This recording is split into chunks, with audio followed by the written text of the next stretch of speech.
My name is Doug Nisus. I work for Baby Bell here in Brookings, the cheese place, and I live in Elkton.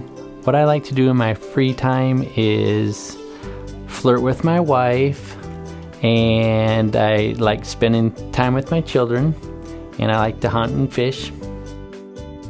I found out I had my stroke was caused by a bacteria, and for some reason my body didn't detect it, and it got into my system and it attached to my heart valve. And so as my valve is working, it started to grow, and then it could only hold on for so long, and that's what was causing my temperature being so high.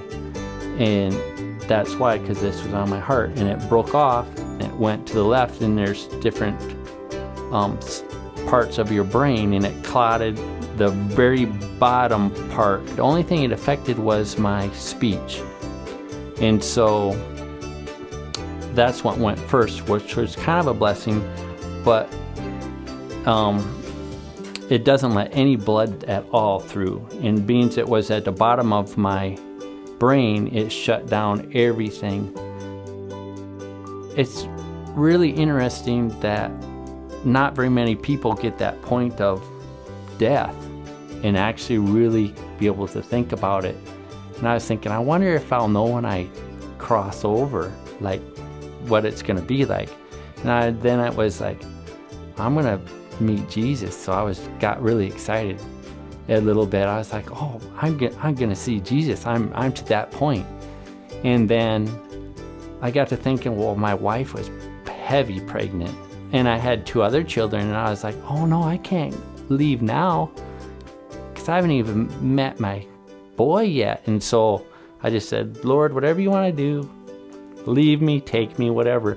But then they said, I heard him say, well, if he does make it, he'll be a vegetable. So then I was like, take me, because I didn't want to be, nobody wants to be a vegetable. It's actually been such a huge blessing.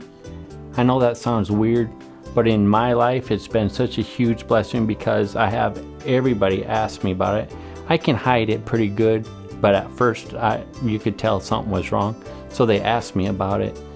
And it's been a really neat way of sharing the Lord and being like, have you ever thought what happens after death? And just let people kind of start the thought process of, whoa, I guess anybody can die at any time. It just means so much. The time that everybody put into me to get me back to where I am today, and what the Lord did for me, it's a gift. They told me that I would have there was 98% chance that I wouldn't be a vegetable. Yeah. And to be 4 months from that and be able to sit here and talk to you is a gift from the hospital, from the Lord, from everything, everybody involved.